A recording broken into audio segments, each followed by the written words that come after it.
Test. Okay, well, The tongue, the teeth, and the lips.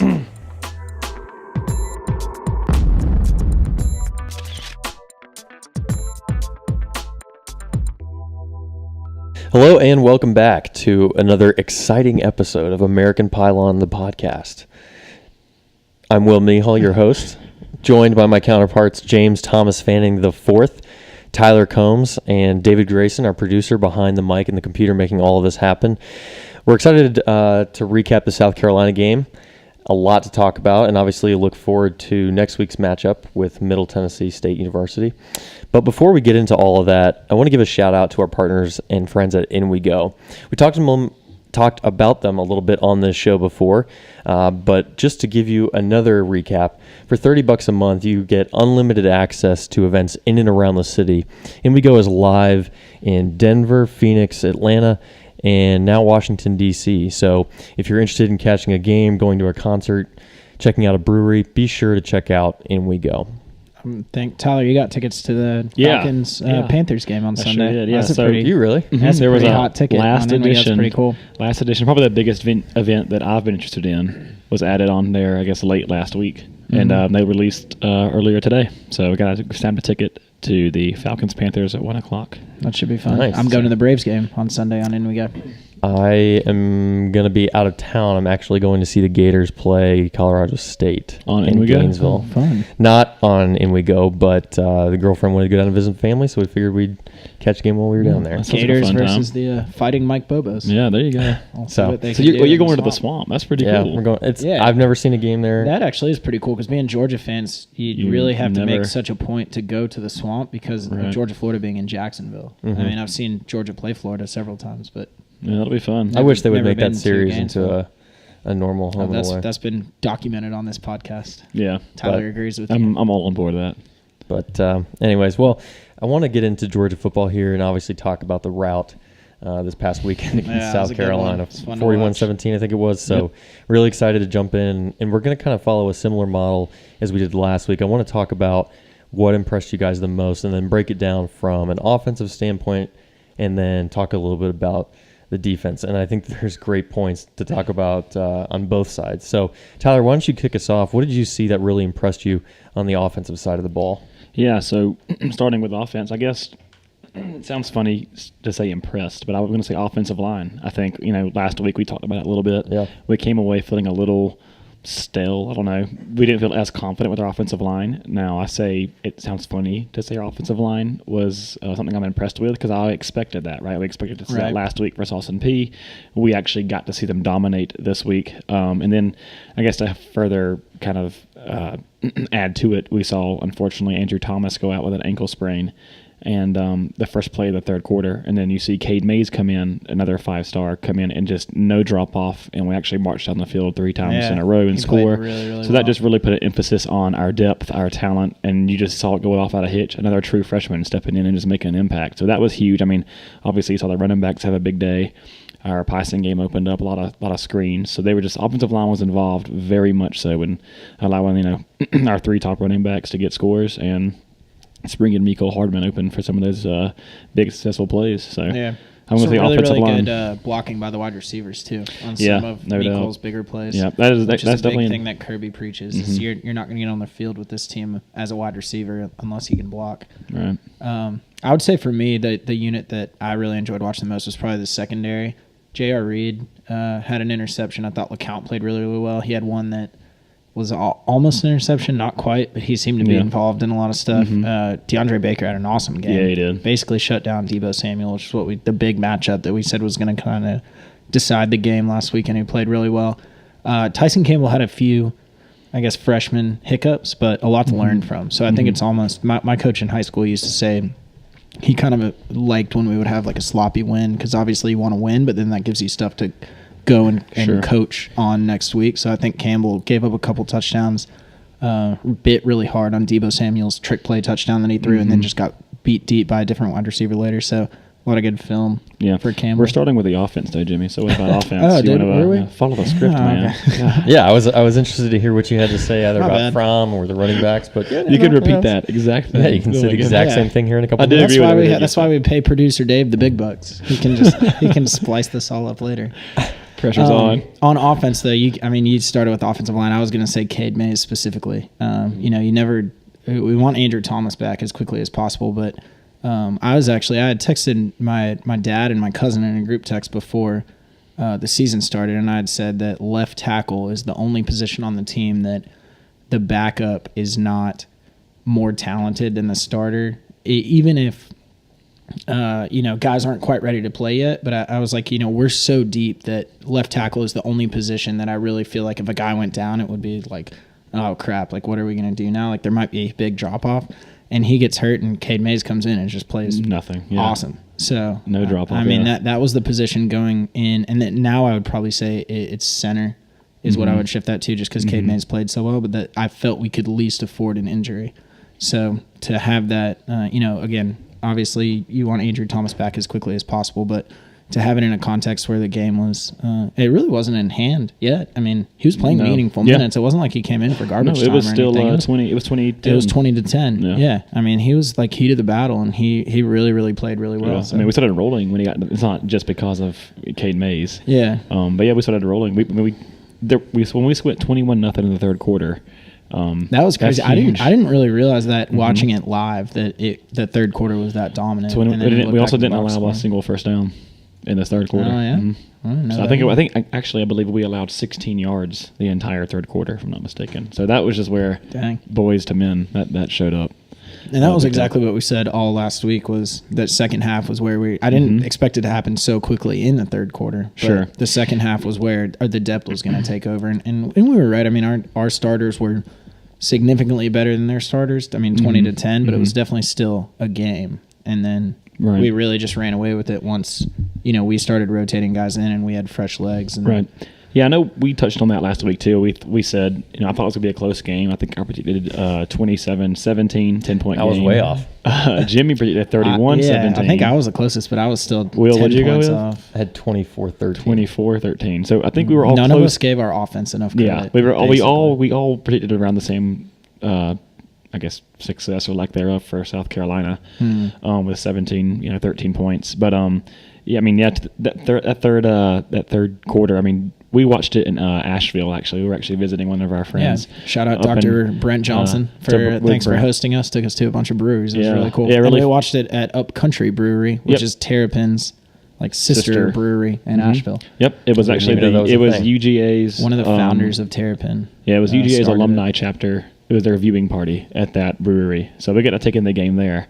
So that was fun. But just watching us come out and dominate in that second half was really just a testament to what we kind of saw last year. We see that we're a second half team. We kind of always have been because of our coaching and I guess the adjustments we make. And I guess now we're starting to see the recruiting and the depth come in, which is what we kind of talked about last week. Where as long as the game kind of just drug on and it was closer and closer and closer, our depth was going to take over. To Jimmy's point, I don't think we saw it happening that fast. I mean, we started fast in the first, 3 minutes. We were up 14-0. In the first, 5.5 minutes in the second half, we were already up 34-10. I mean, it was when we scored those 2 touchdowns, just boom, boom. So, I mean, that was just – I don't think we thought we were going to see immediate big play after big play, more of a grind into the fourth quarter and then maybe take off. But when you take away DeAndre Baker's pick six, it was 13-10 at halftime, assuming that they wouldn't have scored but would have punted, and we really weren't moving the ball particularly well. In the first half, but we were never going for huge explosive play. Obviously, when you're running the ball, you want to see those explosive runs, which is one of the things we talked about that we still haven't seen a ton of. Right. But we weren't, going 5 wide and going for those explosive plays down the field through the air necessarily in the first half. Yeah, and I kind of wanted to address this and split it up. I mean, we talked last week about Jake Fromm, if we were going to see Justin Fields come in, what kind of a split there would be in carrying that load. Jake Fromm, I would say had a pretty good showing, 15 for 18 at the end of the game, 194 yards. He had 1 pick. But had that 34-yard pass to Mecole Hardman. And then Fields came in obviously later in the game, didn't have a very significant impact. But what did you think looking at Fromm, and then did you expect to see more from Fields when he was brought in? I'm going to hear you guys take. I think it kind of lined up with what we had said. A little bit less, if anything, well, because we didn't see him at all until garbage time. So, but I think what we both agreed on was we didn't think he was going to get a whole series like he did against Austin Peay. It was going to be maybe one play. So maybe we had those plays drawn up, but that situation never came along. But it's definitely Fromm's team. And I mean, Fields is the second-string quarterback, and he got to play in garbage time the same way any second-string quarterback would. It didn't really matter that he's all Mr. World 5-star freshman or anything. Yeah, and it was interesting. Some of the things that I read, and Kirby Smart was quoted as saying, quote, it's just a situation where there was no plan, referring to bringing Fields into the game. He said, we're just going to go with how things go and with the flow of the game and things like that. So, I mean, to your point, that lines up perfectly. But Tyler, what are your thoughts on Fromm's performance? Yeah, I mean, I think that, he looked sharp, obviously. In 15 of 18, like it said, the one interception, was ugly. There was obviously some miscommunication there. That's what I was going to say too. In total, I think I heard, a lot of chatter after the fact about. Cause I don't have Twitter, unfortunately, but I heard a lot of chatter after the fact. No Twitter, no Instagram, and on the board. I'm old school. Tyler and I both find me on grid. Zynga and MySpace. Top five. But I think Fromm was catching a lot of flack from, I don't know if it's keyboard warriors or just fans who maybe, I think it's want to see the next flashy thing, getting kind of frustrated with Fromm not really producing or being as exciting in that first half. But when the kid played, I'm going to say somewhere around 50 snaps because he missed the entire fourth quarter, and only having 3 mistakes. Granted, he didn't throw 50 times, but there's just so much to keep up with pre-snap and keeping the guys motivated, and we're just keeping the huddle together and doing checks to the line and all that stuff. Having 3 mistakes on the board was that's excusable to me. I mean, the kid, he looked sharp. There were a few, that long third down pass to was it Crumpton, I think, went off his hands. That was one that was kind of, but that was one of his 3 interceptions. The other one was that one miscommunication incompletion. I'm sorry, with no. His first one was obviously that, or maybe the biggest one is the interception, which I was actually impressed with. If you go back to look at the actual scenario and the context we were in, I think it was sloppy. We came out, we had a delay of game off a kickoff. The kickoff was a touchback. So coming onto the field, we already have a play in hand. How do we, it's kind of a bonehead penalty by Fromm. We're on the road, maybe it's loud. They just scored, so maybe their fans are in it. Excusable. Then I think we get a chop block on Riley Ridley, which makes it a 3rd and long. And we trust Fromm to throw it from our own, we're in our own half of the field, deep in our own half of the field, and we throw it on 3rd and deep. And that tells me we weren't, going on the days of the Bobo draw or, or screen, Bobo. We threw the ball deep. That shows me they trust Fromm. Fromm has definitely won the job. I mean, it's not a competition in my opinion. And then also, on that interception, gave them favorable field position. Huge stop by our defense because that keeps them from getting into the game and keeps they only gained 1 yard off that next series, right? Went for it on 4th and 9. And Bentley threw an incompletion, and then we drove down, kind of reminiscent of the Rose Bowl. It wasn't quite as high pressure, but kind of a methodical drive there at the end to get those points on the board and kind of suck some of the momentum out of their crowd as we went into the locker room. Mm-hmm. Yeah, but that wasn't the next. That wasn't the very next drive. What I was going to say is after between that. those? Mm-hmm. Okay. So we came out and we threw against the same. That's when we got the big pass interference on Riley Ridley. We threw against that same cornerback. We intercepted him prior to the same wide receiver that was going for. So I thought that to me just showed we're going to go right back out. We're going to throw another haymaker right at you, throw deep, and we got a PI and kept marching downfield. I mean, that it resulted in anything. That's a very Kirby thing. But just contextual, we 3rd and 10, we didn't, or 3rd and long because of some bonehead penalties and stuff. We sling it, we let the kid throw it out there. We don't run it, don't play conservative. Have an interception, come back out, throw it again to the same guy who took it away from us. So I thought, I'm rambling, I guess, but Fromm was just. He impressed me, and the coaches impressed me, showing how much we trust him. And I guess to that point, you saw where we made those adjustments. We were dinking and dunking kind of to the flats with Mecole and Riley Ridley. That is what opened up our running game, if you ask me. Throw it to Mecole. His speed will make you pay if you take a wrong angle. Oh, man, his touchdown. So that made them kind of back off of us. That made their linebackers kind of spread out and having to defend that speed. And then there you go. Our depth showed up on the offensive line, and now, Harry and Holyfield, who Jimmy can't stand, and DeAndre Swift are just, gashing the guy. So, I was impressed. I was pleasantly surprised by Holyfield, I'll say that. He did lead the team in rushing, if I'm not mistaken. It was almost passed to open up the run, though. once we started hitting that stuff from Nicole and Jason Stanley and Riley Ridley and Terry Galvin got his first touch of the season, that's when we started to see us have some success in hitting some of those big plays in the third quarter. So yeah, really exciting stuff. Jimmy, let's hear your take on the running backs. You mentioned Holyfield did lead the way with 76 yards. He had a 5-yard touchdown run. So let's hear what your thoughts are. Somehow the narrative on this podcast has become that I don't like Holyfield. You did put Holyfield as number 3 running back after week 1 versus Austin Peay. Yeah, I did. Behind so I guess that freshman. was a little bit premature of me. That's right. But Cook didn't get to play until the second half, so I guess we'll see. No, but Holyfield, I mean, he looked really good. All the running backs looked good. It was a really balanced attack. We all talked about it. We thought Swift was going to be kind of the bell cow this year, and we'd sprinkle in the other guys. But it seems like Kirby's pretty committed to spreading out the carries almost as evenly as he can, which makes me excited to see how fresh all those guys are going to be late in the season. Yeah. I mean, it's exciting to look forward to for sure. Yeah. But I do want to shift gears and talk about the other side of the ball on defense, because to me this was almost just as impressive, if not more so. This is where David's going to loop in my rant from earlier. Exactly. So since Jimmy's basically already talked out of turn and given us his opinion while speaking on offense. Shout out Richard LeCount. I want to turn it over to Tyler here and hear your opinion on how the defense performed in Columbia this past weekend. Right. Yeah. I mean, I think the most surprising thing for me from offense and defense was the defensive line. I think with offensive line, as we've been saying, that's kind of the strength. We think we're going to rely on that. Last week, similar to the offensive line, we didn't see much push and pressure from our defensive line, and this week we did versus a better opponent on the road. I like that.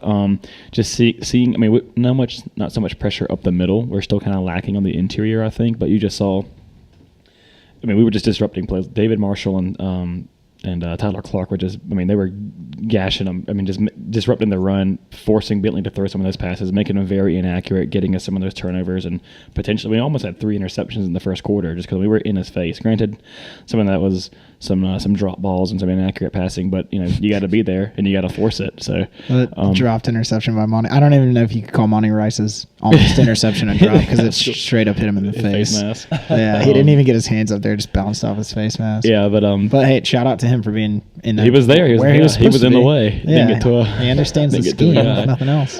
Just put your hands up, Monty. Don't run them by your side. Monty, we know you listen to this podcast. You could have had a pick 6. Yeah, but defensive line was the most impressive to me, and then obviously that secondary. I mean, was just. I mean, we held their number one weapon to I think was it 6 receptions, 23 yards, 25 yards, 30 yards or something to like that effect. But yeah, something very short. I mean, now Brian Edwards had a big touchdown pass at the end, and then obviously the like we said, that's some good film. Yeah, for it was a good teaching moment. The game was kind of out of hand at that point. And then I also thought we contained the edge a lot better this week too. We didn't really notice or see them hitting the edge, even with the Debo. Saw him come around. We saw DeAndre Walker that really play was awesome. Knock that play down. There was I think when we stopped them on, I'm trying to remember. I think it was after the interception. I believe it was.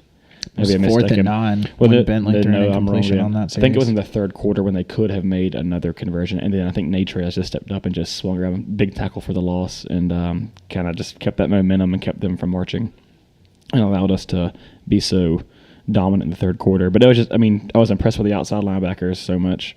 The defensive line and obviously secondary, I think, is our strength this year, which is kind of surprising. Yeah, I would argue it's our most talented position, even if it may take some time for it to gel. But we've got a potential All-American in DeAndre Baker who just played awesome, and then we've got Campbell who's got all the tools in the world, but he's got some teachable moments. Yeah, and then, I do want to go back to that. Sorry, that's kind of loud. I do want to go back to that end around their first touchdown. It's kind of that frou-frou trick play, which I don't like. That's that Debo threw. The Debo threw. Well, even when you and I were watching it together with Brent, and when we threw that was in the first quarter, and we were both like, "Oh man, if they were running a play like that in the first quarter, like they're scared." Yeah, it's like let them have that because. I mean, obviously, you don't want to let them have that, but they really did come out, even at the beginning of the game. I don't know if you could call it gimmicky, but they kind of were running 5 wide, trying to sling the ball all around, and because they were like, we're not going to be able to body up and play man on man with this Georgia defense, so let's try and be right. Yeah, it was almost as if the ball in space. They were not confident in running up against us, and they really had no other answer because they couldn't. They came out, I think their first 4 plays before the interception were all passes. Bentley attempted 49 passes, something like that. Just under 50, I think. I think they had 48 plays in the first half alone. Really? I think is what I mean. So they were tracking for 100 plays, which to Jimmy's point, I'll give you some credit there. Last week you said, you come out and you have a turnover or you go 3 and out, and then we drive down the field and score, which is exactly how we started. Yeah, and it puts your defense in a bad spot real early, especially when you can't really afford to cycle to your second and third line. Exactly. Especially the defensive line, which is one of the positions that you have to rotate the most. Mm-hmm. So you're getting to where they don't have a ton of depth against arguably our best position. Right. It was. I mean, and then on top of that, they become one-dimensional. Now they're playing catch-up. Now Bentley's having to throw for 50 times a game, and then you're playing again. You're going up against our secondary, which is all from our secondary. And when DeAndre Walker can just pin his ears back because we're relatively sure they're going to throw, he's a very, very good pass rusher. Yeah. So I think that's always been what he's good at. The rest of the SEC's been put on notice, but to that point for their first touchdown, which is kind of gimmicky. When I rewatched it, I noticed when they had Debo run across field to get the ball to throw it to the end around, we had J.R. Reed. It was a great play call, in my opinion, because that was some film done, I think. J.R. Reed comes up to the line of scrimmage to meet Debo Samuel, which put Tyson Campbell on an island. Okay. And Tyson is also just being young 5-star cornerback, just comes up. He bites also, not knowing, and that's why Brian Edwards. So it was a very good play call to pull the most senior, player, J.R. Reed, on that side of the field, to pull him away and leave Tyson out there on the island pretty much. And that just not, I thought that was interesting. I guess they knew if we bring our best receiver over here on that sweep, they're going to pull, their number one guy to come down and that was probably a situation they schemed for, and when they saw that opportunity, they took it. That they said, if we can get a thing where we can get Campbell to bite on, thinking that he's going to make a big play on Debo. Yeah, but I will admit too, their only other touchdown was also versus Tyson late in the fourth quarter. That big, I think it was like a 50-yard pass, just under to the same guy, Brian Edwards. Tyson was never beat. He wasn't beat. He was never outmatched physically, I guess. It was more like losing some leverage, or maybe not having. He didn't get his hands up. I think he'll get better later on at reading the body language of the receivers that he's. Because in college you can face guard. You can have your back to the ball and just wave your hands in the air and try and knock it out of there, which is not allowed in the NFL. But in college you're coached to do that. Yeah. So. I think that's encouraging. He never saw that the other receiver was tracking the ball in the air. So, because you can teach that. Again, it wasn't like he was just burnt, or he couldn't keep up with Brian Edwards. It was a very coachable way that he got beat. It wasn't just like he wasn't big enough or wasn't fast enough or anything like that. So that is a good takeaway from it.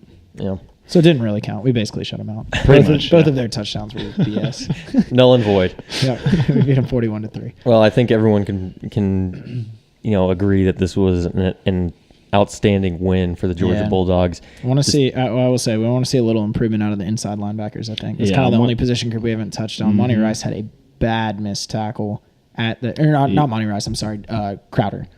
Yeah, the one where he met a guy at the line of scrimmage, and Roquan. We were saying all game long. We were joking.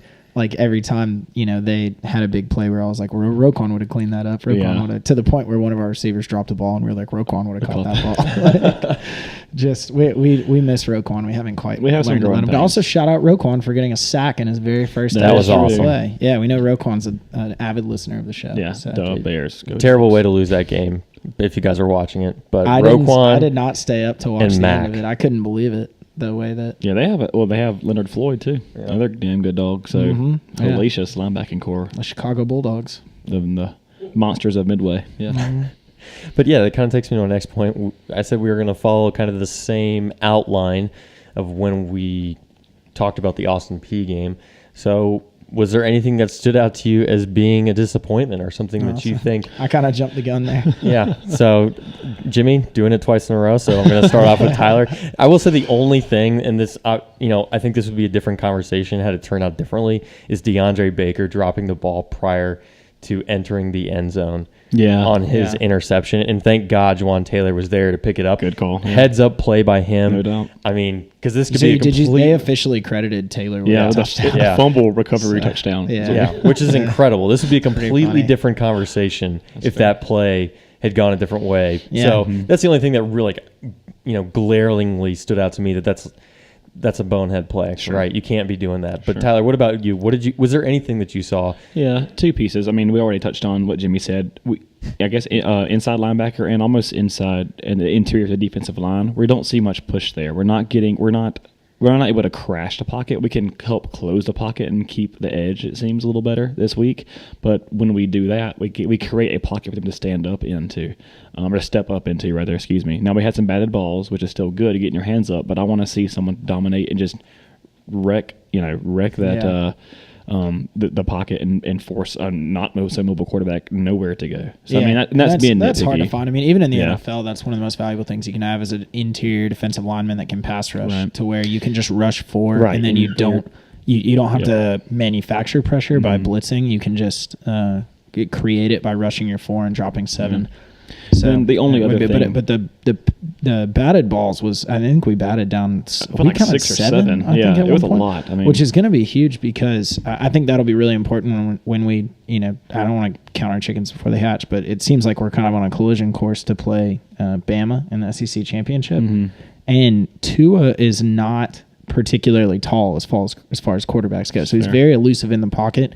He's very good at keeping his eyes downfield. From what I've seen of him, he's very athletic, but he does look to throw first, and he can dance around the pocket forever until somebody gets open. So the fact that our guys are being coached to put their hands up and knock some balls down, I think could be a big difference maker later down the road, looking forward to Bama. So that kind of helped, I guess, with some of the pressure with him, allowing him time to throw and to, to put some hands up in the air. But outside of the interior of our defense, I would also say that second is getting nitpicky, I guess, the second quarter offense. We just seemed, I don't know if it was the play calling, the execution, or what exactly, but it just felt very still. And I noticed we try to run outside the tackles a lot, like kind of a zone read run, kind of to the outside, and we just weren't we weren't strong. And we saw Charlie Warner get blown up kind of on the edge of the line and stuff. And get from a big sack and get us out of field goal range and such. So that, I guess, I don't know. I guess on the perimeter offensively, it doesn't seem like we can attack the edge that well right now. I mean, we did it versus Austin Peay with D-Rob. With his big touchdown run, but this week I guess I wasn't too impressed, and at least in the second half. And now once we came up and made adjustments, there seemed to be whatever it was. Again, I'm not sure if it was play calling, us being conservative or what, or maybe they saw something that benefited them. But I guess felt that we weren't that complete team for the first half. I guess wish we opened up. We started off hot. We got the interception. We drove on the field again, scored on our first possession, and then we just got stale. So obviously, versus more talented teams, you're going to want to put together a more solid, more solid football game. So started off hot in the first half, first quarter, and in the third quarter, I want to start to see this stretch that over the course of a game. So I guess that was a little against a team with more depth. It might have been a little more of a dogfight then, and that's what we're ultimately eyeballing once we get into the SEC championship and ideally the playoff and stuff. Again, I don't want to get too far ahead of ourselves, but I mean that's why that's why we play, right? That's why the coaches can see that. The coaches can, like Jimmy said, there's some things we can see there to say, guys, if we just keep this thing could have been over. Justin could have come in the third quarter, maybe we could have had a 40. I don't know who's to say what the score would have been at halftime, but you're not going to score every play. I mean every drive. I understand that. There's human error. But I just there's coaching moments there, and we'll get there. I guess they were. Again, we have some pieces that we're trying to fit into the offense. It's a new look offense a little bit this year with some new guys. So we're trying to, come November, come versus Auburn, come maybe LSU in October even. Yeah, we do see more of that total domination. Yeah, so for sure. Well, I think it was great to take in the game and see that we were able to put points on the board early and give ourselves some insurance going on later in the game. Speaking of insurance, I want to give a shout out to Ed Freeman State Farm. Ed Freeman State Farm, I've said it before on this show and I'll say it again. Ed Freeman is the best agent in the state, if not the Nebulas. So if you're like me and you're accident prone. Are the Nebulas bigger than the macro galaxy? They are. At least according to, they could be similar because I got that from a thesaurus. So, okay. Will putting that UGA degree to work. Yeah, wow. This is educated. That's the extent of the research I do for this show. But if you're like me and you look for the best coverage, be sure to check out Ed Freeman State Farm for all your insurance coverage needs.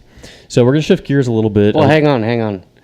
For all of you Athens listeners, he is in Madison. So if you do like a close insurance agent to your location and he reaches all the way to the metro Atlanta area, that's what you're looking for, that guy right there. So think proximity. We're not talking about some random guy in Savannah. He's right here. He's close. He's your agent at home in your backyard. Very good call there, David. Good call, David. Thank you for bringing that up. So we're going to shift gears a little bit and talk about the game to come against Middle Tennessee State University. Kind of another waiting weekend, I guess you could say, just like we had with Austin P. But, what do you guys expect to see? Do you think Justin Fields is going to get some playing time this go around? Do you think he's going to come in right after the half? What do you think? I think he'll rotate in a lot earlier in the same vein as the Austin P game, because I think where they can, where it's not going to put the game in jeopardy, they're trying to get him live snaps against the ones, just so he has that experience if, knock on wood, if something were to happen to Jake Fromm.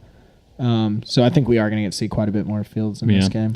Totally agree. Kind of another tune-up game, which is nice because we kind of got dinged up there a little bit at South Carolina. So it's nice to come off a big game from South Carolina, some good film, some stuff to work on.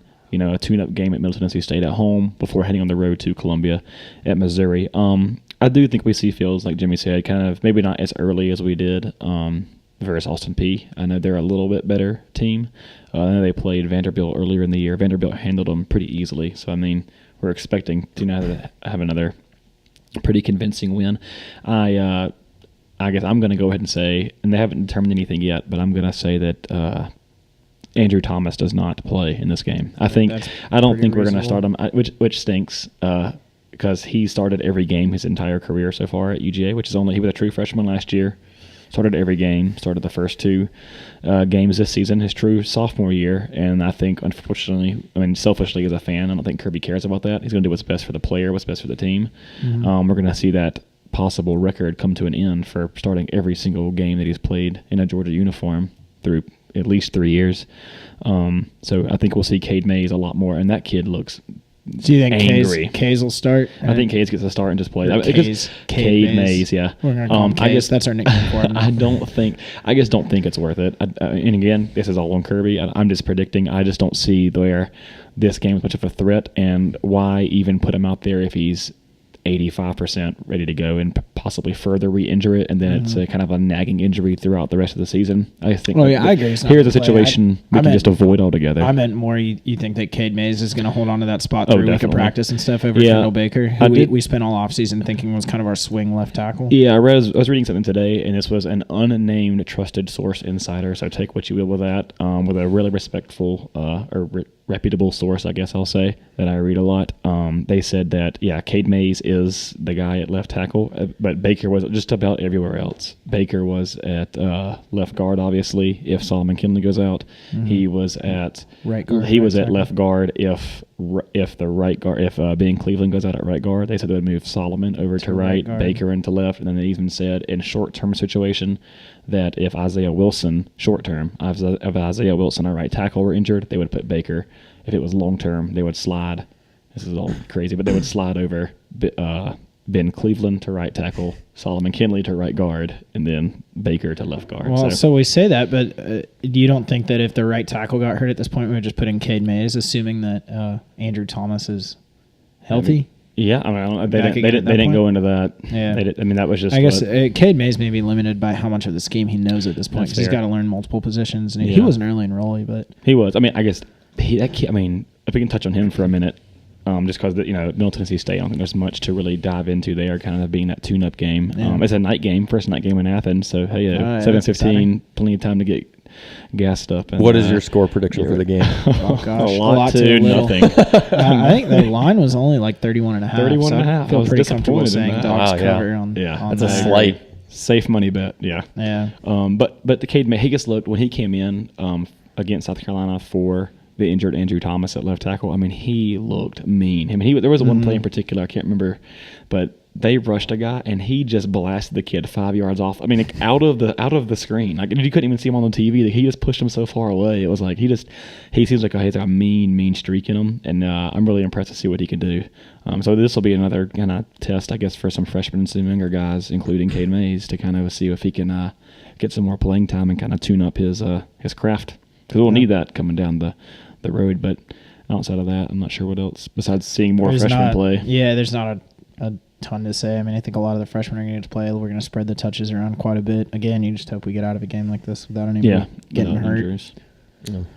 Well, this game might not be as exciting. I'm sure we'll all be watching it, but there are other games on, believe it or not, in this third week. So allegedly, other schools besides Georgia rumor play has football. it that other people are playing. So what are some of those games that you guys are looking most forward to in this upcoming weekend? You got to go Auburn LSU. Yeah, it's number one. It's the number one game. I think LSU is. I didn't think that would be much of a game before the season started, but I don't think anybody expected LSU to blast Miami the way they did. So I think that's going to be a big.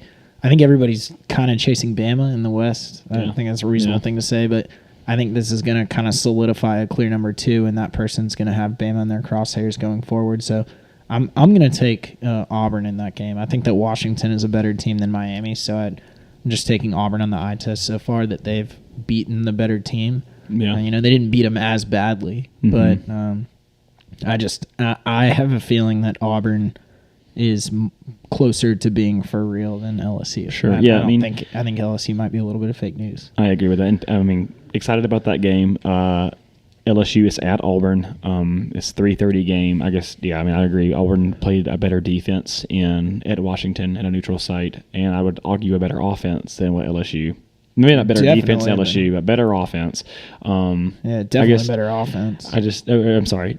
Auburn played a better defense in Washington than what LSU played in against Miami. Oh, as far as how they actually played? Mm-hmm. Okay. Yeah. I thought you meant. So, but no, I'm going with Auburn on that. I think Auburn, I ate some crow there predicting Washington to win that game. And Auburn's defensive front is for real. They've been for real for a couple of years now, not just a flash in the pan like maybe LSU's is against Miami. So I'm going Auburn there as well. How would you feel if Eason was playing in that game? How do you think the turnout would have been? Completely hypothetical. Well, I don't know. The Washington game? Yeah. I don't think it would have mattered. I think Browning has played better than we've ever seen Eason play. I don't think if Eason had been eligible this year, I don't think there's a chance that he would have beat out Browning for this year. Yeah. So speaking of transfer quarterbacks and LSU, though, and even to more my point, I guess, is I haven't been too impressed with Joe Burrow for LSU. He's the Ohio State transfer that plays for LSU. I've kind of been misquoting his stat line for the Miami game, but just to kind of further solidify how I'm going to say mediocre he is. Yeah. For Miami, he was 11 of 24, 140 yards versus, holding with me here, Southeastern Louisiana State is who they played. He went 10 for 20 for 150 yards. So nothing, non too impressive. He's just not very efficient. Maybe they didn't have to be, but he threw the ball 20 times and he only completed 10 of those. Could be some drops. Yeah. I don't know. Didn't watch the game. Yeah, because yards can be misleading against a nothing opponent, but completion percentage is something that you should pay attention to pretty much no matter what the context is. And 10 out of 20 is. I wasn't a math major at Georgia, but I think that's 50%. Yeah, that's good math. Not very good. So what do you think the score is going to be it's for like this game? 1 out of 2. I mean, do you think I would say it's going to be a low-scoring game. pretty close, or? Yeah, I mean, Auburn didn't really show it. I mean, again, I think Washington's defense was tough, and it was week 1, so who knows if you were a little rusty there, Auburn coming out of the gate. But I just, I haven't seen enough of Auburn to really think they're going to, I mean, a 2013 Auburn kind of team or anything. I'd say 24-13 Auburn is my prediction for that game. Okay, let's see. So what did LSU score versus Miami? Do you remember? 33, I think. I think it was 33-3 at one point. See, it's at Auburn. I'll say 31. I'm gonna say 31-17. Auburn. Okay. I mean, I was originally. I don't know what the line is, but I was originally thinking Auburn. I think it's Auburn by 9. Vegas is actually pretty confident in Auburn. Okay, so I was thinking Auburn by 10. Okay, there you go. Auburn to cover. And you said the Auburn's at home, right? Auburn's at home. 3:30 game. I think they're definitely going to cover for that. So I asked Sawyer Page, our resident Auburn fan, if he was worried about Auburn's offense not looking particularly potent against Washington, but he said he was not. I'd have to dig back in my text to see what he said, but said replacing a lot of starters on the offensive line, and he's not worried about them gelling later on. And he did point out, which I did not research this, I just took his word for it, that Auburn tends to find their kind of feature back, their whatever Kerryon Johnson was last year, a little bit later in the season. I don't know about week 3 specifically, but he said the guy who gets the most carries in week 1 rarely ends up being the feature back by the end of the season. So he was like, we'll figure out who it is. I'm not too worried about it yet. Okay. So there you go. Cool. Shout out Sawyer. Thanks for the info. That's exciting. I think the only other game that's on anybody's radar is game day. Ohio State TCU. It's at a neutral site. They're playing in Cowboys Stadium. So I mean that'll be fun to watch. But just taking a look at the rest of the top 25 matchups, there's not really anything that I think piques anybody's interest here. Yeah, I'll be rooting for TCU in that game just because I think that I don't know. That's Urban's last game being suspended, and we talked about it on an earlier podcast. I think maybe they went a little light on that. Yeah, they could have done a little more, but sure. So I wouldn't hate seeing Ohio State, lose a game out of that whole situation. I don't think they're going to. I don't think based on what we've seen. Do it. Hashtag me too. Yeah. Well, I don't see Ohio State losing that game. To Jimmy's point, I want TCU to win because it just not necessarily knock them out of the conversation, but it helps pull one more team out of the playoff contention, and it makes a little bit of cushion for anybody else. And I just don't want to see Ohio State in there. I've never been an Ohio State fan. Never really cared for them. So I guess I don't want them to be in there. Kind of like I don't want to see USC or Bama in there either. So I'm pulling for TCU. Do I think they'll win? Yeah. Did I put money on it? No, but it's a neutral site, and again, Urban's not there. You don't have the home crowd behind you necessarily. This is kind of unrelated, but just talking about rooting for Ohio State to lose because you want there's 5 or 6 teams that are clumped at the top right now, and Georgia's one of them, and you want a way to separate yourself. My hot take for the week is that Georgia definitely should have jumped Clemson in the AP. Yeah, is that ridiculous? No, we both went on the road against what's hostile opponents. I think that A&M is considered a very hard place to play. I think that South Carolina is an underrated place to play. South Carolina was ranked, A&M wasn't. We blew them out. Clemson won by 2. Did not cover, won by 2 points by a pretty questionable fumble through over the pylon, technically through the back of the end zone. It could have gone either way. And so I just think we made more of a statement win against, if you're going to vote based off the body of work that you've seen so far, I mean, South Carolina is at this time, or was going into that game, a better team than Texas A&M. Sure.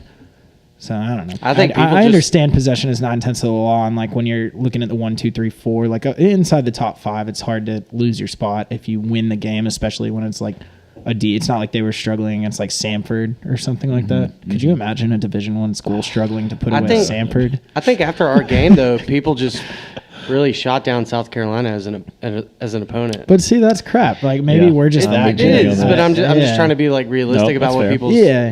Yeah, I mean, to me that's frustrating because that logic is so backwards. Because people are going to say, "Oh, Clemson really struggled to put away Texas A&M. That must mean Texas A&M's for real." And then they're going to say, "Oh, Georgia destroyed South Carolina. That must mean South Carolina's a pretender." And it's like, well, that's total. Maybe Clemson is. Yeah, it's garbage. It was a trendy pick. We were the trendy upset game, right? Like everyone thought we were gonna. You can lose. You win. They got Deebo Samuel's, maybe the best wide receiver in the country. Blah blah blah blah. Jake Bentley, all this. Best wide receiver of all time. If you read the South Carolina boards. Yeah. So I mean, I guess I agree with you. It's aggravating, and I think that's just more fans chirping after the game saying, "Oh, they must not be that tough." I think whoever is making these decisions and voting, I guess, on the press and college football insiders are gonna look at that and give us more credit than Oh well, at the end of the game, they weren't that impressive. Because everyone beforehand was not picking South Carolina, but they were definitely saying, watch this game, you can put some money here. This is a trendy pick. Well, I don't see why we don't deserve the credit after the end of the last season.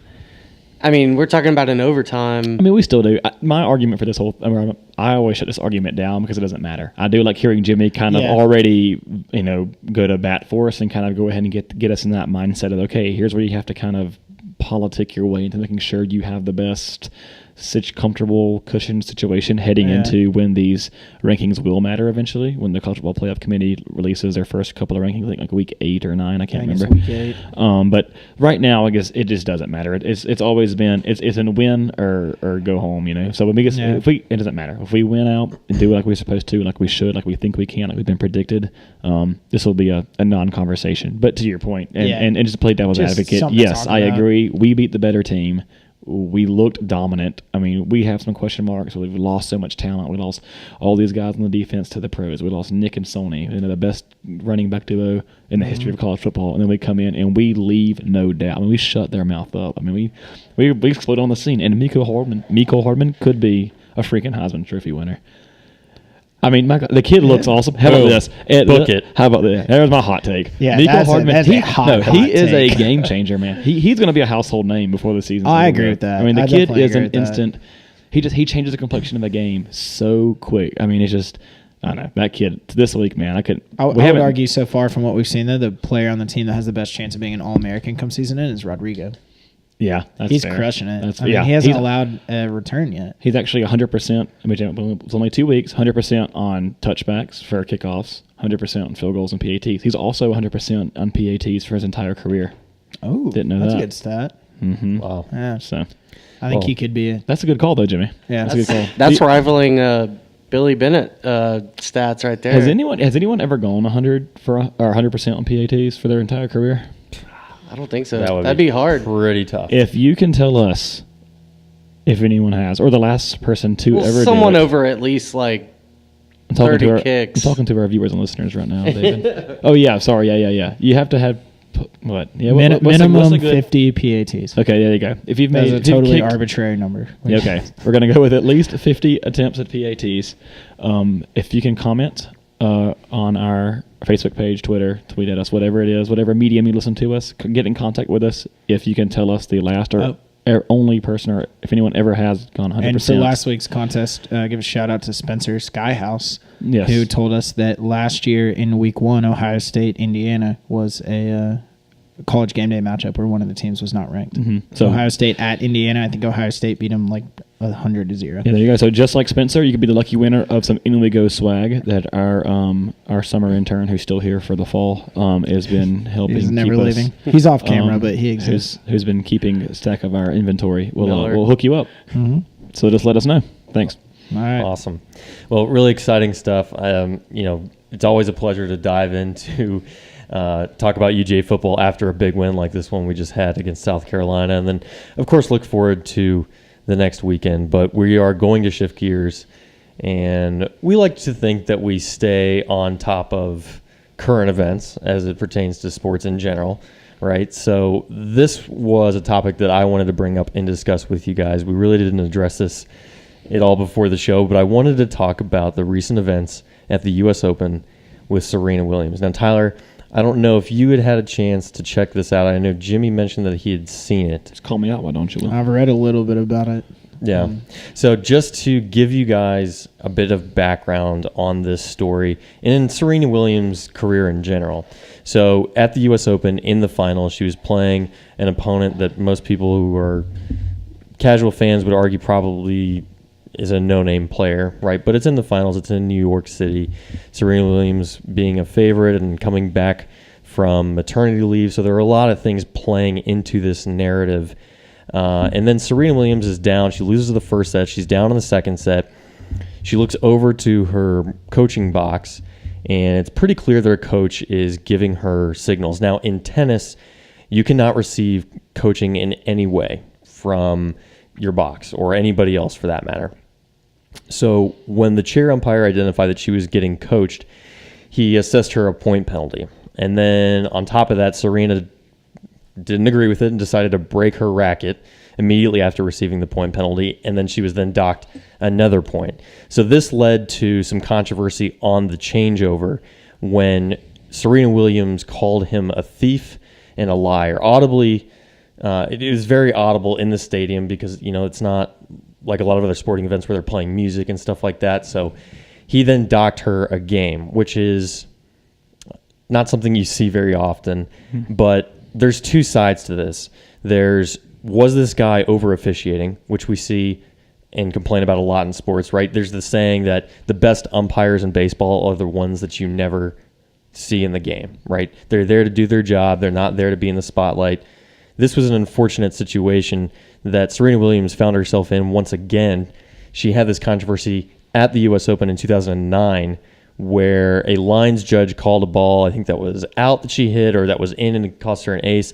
And she said literally to the lines judge that I'm going to kill you. I'm going to take this effing ball and shove it down your effing throat, is her quote. So she has a history of doing this, but I want to know She's a passionate player. I guess that's one way of saying it, but I want to know what you guys think.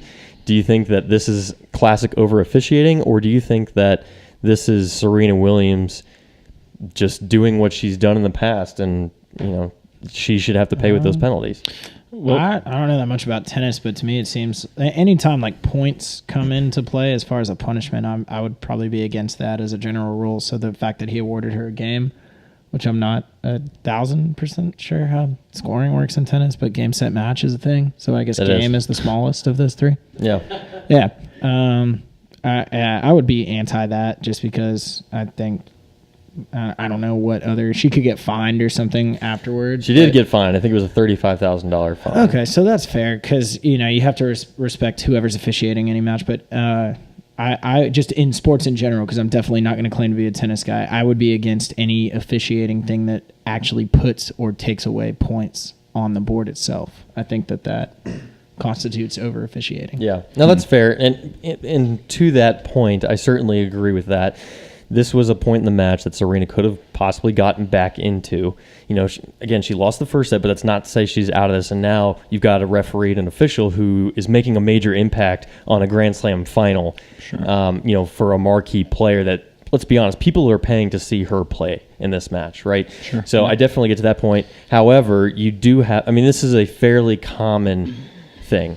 Point deductions. I won't say game deductions. I've honestly never seen that, but point deductions are fairly common. So, sure. Tyler, what are your thoughts? Yeah, I'm with Jimmy there. I don't think you should ever have the ability to, like we said, we hate when in any sport that when an official create or dictates or helps change the outcome of a game. That's kind of frustrating. But I will argue to that point, Jimmy, I guess there are situations where the ref will or the player is aware of the circumstances and the rules. So like in hockey or in basketball where you can get a power play.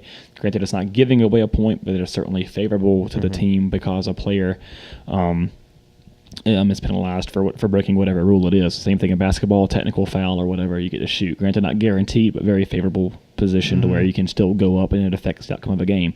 Coaches get thrown out, players get thrown out in baseball. You lose your ace because he hit a guy, on purpose or intentionally. So there are certainly there are these rules, and in every sport, these players step into that knowing they have to be calm, cool. Like a pitcher can't just go out there because he's heated, throw a 99-mile-per-hour fastball at someone's ear hole. You're gonna lose that situation. And you should. Now, granted, I didn't see the situation. I'm with Jimmy, I'm not a tennis guy, but just going off of Serena had to know. She has to know, especially if this is something maybe she's had some issues with in the past, maybe with talking a little too much or getting heated and not controlling her emotions. That's something she knows that, right? She has situational awareness to know if I react like this, even though it may upset you, I still have to be composed enough to not let this hurt me. So, and if that's the rule, that's the rule. Unfortunately, we don't like every rule. There have been rule changes in football that make it, we think, a little softer, weaker, not as exciting, but you still have to play within those rules or you can be removed from the game, and so that's, she has a situational awareness. I understand that's very infuriating, especially being that kind of level of competitor. I cannot imagine the level of sacrifice and the talent because I don't have it myself to get there and to do that. I understand that. And if someone puts their own imprint and thumbprint on your match and takes it away from you almost, and now she's having to play against not only another very good tennis player, she's got to play against the ref, or the umpire, whatever they call them in tennis. So that's tough. That's infuriating. I understand that. But you guys got to be a little more composed because you are there. You're making that kind of money.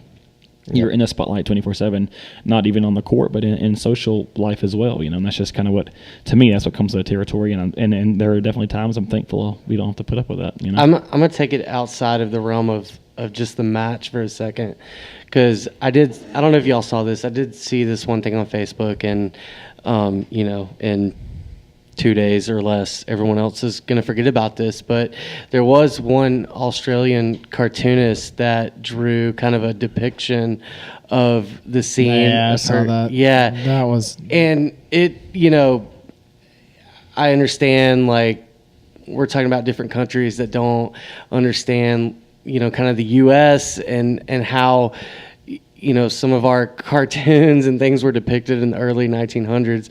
But this guy definitely drew something that did have very reminiscent of the, kind of mammy caricature of just... It looked rough. When you look at it, you're like, it was a bad look for Australia. It was like a Jim Crow type caricature. Yeah, and not something I would have wanted to draw. And J.K. Rowling tweeted at him. Sent a pretty sassy tweet towards him. So I've seen this. I guess my point to it is, like, there's the game, there's the rules of tennis, there's the things that you respect about the game, but like it's bled beyond that with people's reactions or whatever, and this is just one instance, but I remembered seeing that and I was like, wow, if there was one example of, like, she did what she did, she shouldn't have had the outburst that she had, but just kind of the reactions of people about it, kind of regressing to this kind of scene that was like, wow, that was a little over the top. And like I said, we're talking about a different country. We're not talking about, like, someone in the U.S., but it's like that to me was like, wow, if it happened and then there was just kind of this backlash of that, kind of just made you feel a little awkward when you saw it, because it was just a very bad depiction. You go, where do we actually stand with the progression of... Yeah, no, that's definitely a good point, David. And I don't think anybody can come out and defend that drawing or anything like that. However, I will say, and this is kind of the last I think we'll say on the topic, because we do have a fun Mount Rushmore discussion that we want to have quickly towards the end here. But, this was taken outside the realm of tennis and sports by Serena herself. When the chair umpire got down, they had the manager of the tournament come out, and she said, "This would have never happened if I were a man. You would have never done this to me if I were a man." And then her post-match conference, she said, I'm somebody who fights for women's rights and things like that. So I don't want to get wrapped up into the politics of this thing. I just want to say that I think that there were faults on both sides, and I think that this was definitely a case of over-officiating, and I think it was certainly a case of Serena losing her cool once again, and then drawing more to this topic, I think, than really was necessary. It could have been left at, this was a really terrible call by the referee, and if Serena walks away and, maybe says one or two things and that's it, we're having a completely different conversation about how Serena Williams was so composed in this situation where she's down, she came back, she's been away on maternity leave. Sure. A completely different conversation. So it's an unfortunate thing to see. Hopefully we'll see this kind of turnaround and there will be something addressed within tennis itself, to your point, to change this rule. Or I'm reading an article right now that says her coach is quoted as saying, he said, "I was definitely coaching, but I don't think she even looked at me, but I was like 100% of the coaches and 100% of the matches, so we have to stop this hypocritical thing." So I don't know. I don't know that much about tennis, but it sounds like her coach kind of went on record saying, like, yeah, it's a rule, but like nobody really enforces it. And so it's like he was saying, yeah, I was coaching, so we broke the rule by the letter of the law, but it's kind of BS that she got called out for it.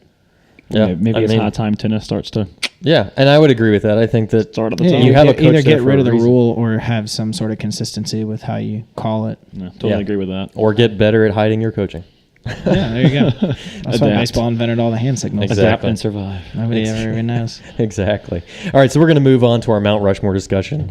And we have kind of a fun one. It being football season, all of us are heading over to tailgates or watch parties. And so the Mount Rushmore discussion for tonight is going to be, what would be your go-to beer to bring to a tailgate or a watch party? Tyler, let's start with you. You'll start with me. Mm-hmm. That's tough. Just kidding. David, let's go ahead and start with you. Yeah, let's go to our resident beer spurt.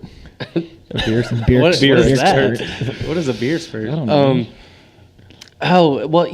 It depends, right? I think collectively a lot of this crew would probably just bring Miller Lite, I very much Mick Ultra.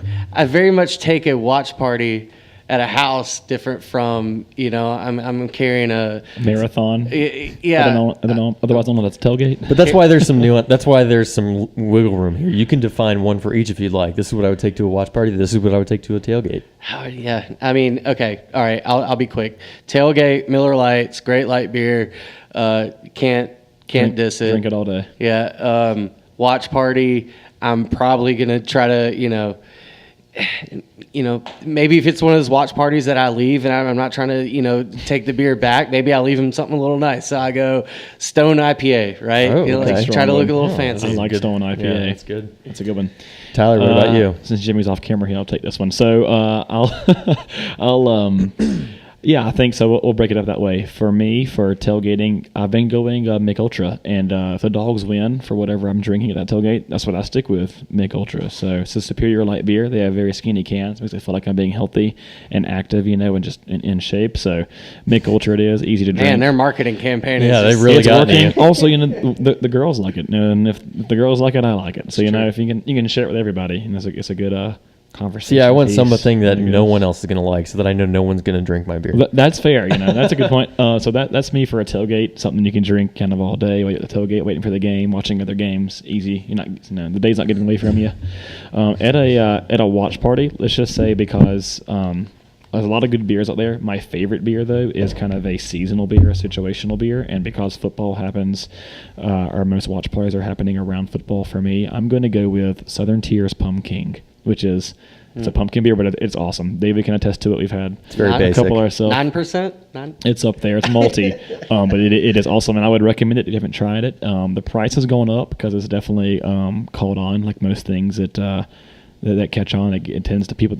Southern Tier knows their value, and people are still buying it, myself included. But Southern Tier Pumpkin, that's a little. You would say that's your favorite beer, or just your favorite beer to take to?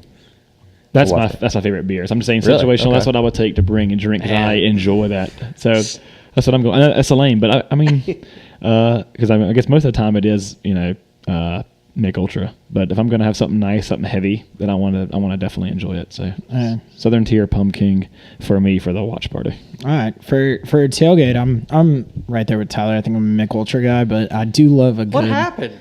What happened? What did we give Mick Ultra? I do both. I guess the dogs have been winning. Yeah, it's I've been drinking Mick It's Ultra. the beer for people who do. Orange Theory has really carbs. changed y'all's mindset on things. Yeah, best shape of our lives. Yeah. We're trying to make George's roster next year. Trying to keep. I think we both have a year of eligibility left. So, I do love a good Bloody Mary first thing in the morning on game day. That's fair. That's also cheating. So we said beer. We did say beer. Jimmy loves going off script outside here the box. Yeah, seriously. Offense. I'm actually going to talk about defense. I'm going to spice this up. Just trying to have some edgy picks over here. But I like that. I definitely echo that sentiment. Yeah, you can float a Bloody Mary. I think the way you're supposed to float it was with a Guinness. I think that's the way they do it at Paulie's in Athens. So I'm going to count that one. And in Atlanta. Okay. And yeah, there's 2 Paulie's now. I haven't been to that. Have y'all been to the one? I didn't even know there was one in Atlanta. Mm-hmm. Yeah. They opened one in West Midtown, I think. Nice. Yeah, it's supposed to be a fun place to watch games. But as far as a watch party goes, my favorite beer right now that's the kind of a heavier beer if you're just going to bring a 6-pack is the Night on Ponce from 3 Taverns. Yeah. I think it's brewed in Decatur. But for a game day in Athens, I might go Tropicalia just for... Tropicalia is good. But just for the nostalgia. First off, time out. You just said a Overrated. game day in Athens. You better be at the game, and that makes it a tailgate, so that makes it Mick Ultra. Yeah, okay, that's fair. But if Jimmy, I'm just stay going Hey, with if the you didn't script. have tickets or something. if you couldn't afford a ticket. Stay home. Drink your own beer.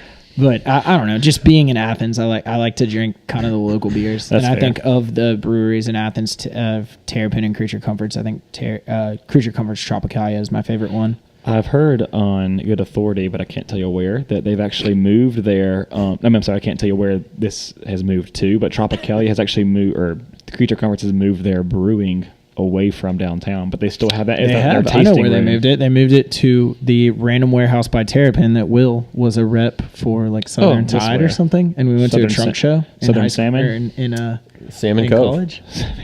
You remember that? Just slap a fish on it and you'll Seriously. look guaranteed Name Southern. name it Southern, literally anything, and then have solid colored polos with a sea animal on them, and you can sell them for $90. That's what we should be doing instead of a podcast. But do you remember where that trunk show was? That was at Honor Reserve.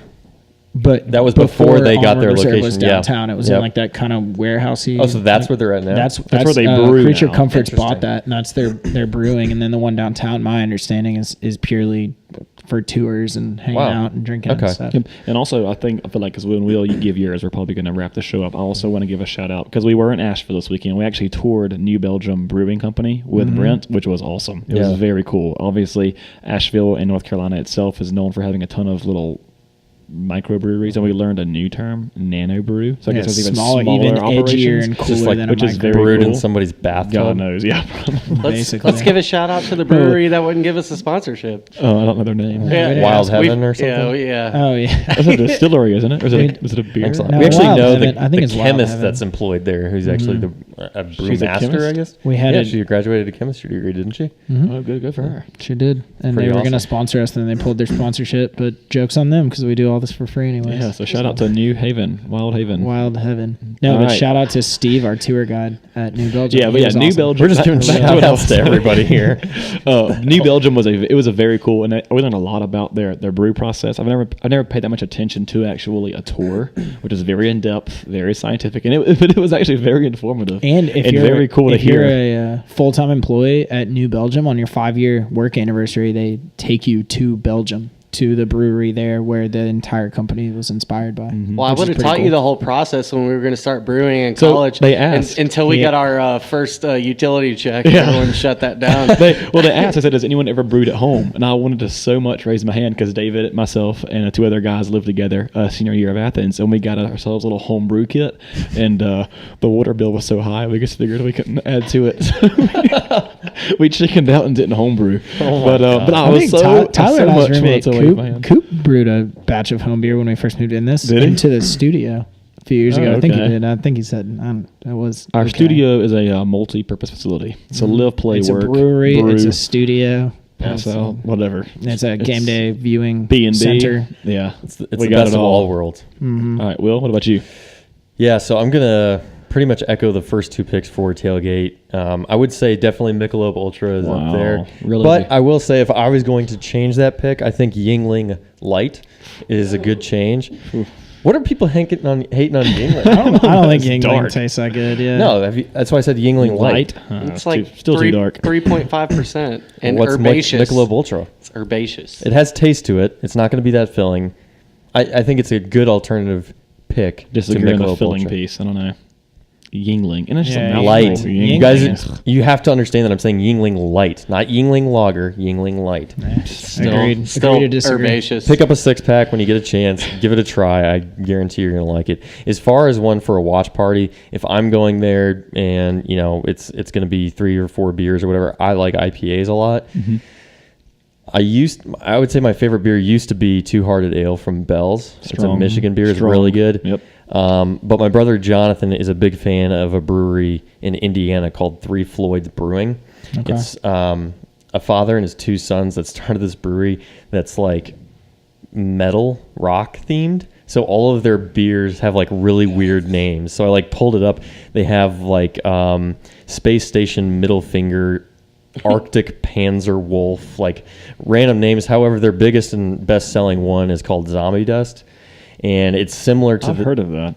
It's similar to those beers that like, they have like only a certain amount is released to certain places and it's freaking impossible and expensive to get. So I'll say that's probably my new favorite IPA or my new favorite Zombie Dust. Zombie Dust. And that's Okay. distributed amongst the nation? Or is that like you have to have someone mail it to you, pick it up when you're in the area? Yeah, it was really interesting because we were out grabbing dinner at a restaurant when I was up there visiting family in Indiana, and the guy we were talking to, we were actually wondering if there was any way we could like purchase a keg of Three Floyds from them because you can't get it by the keg like at a commercial sale.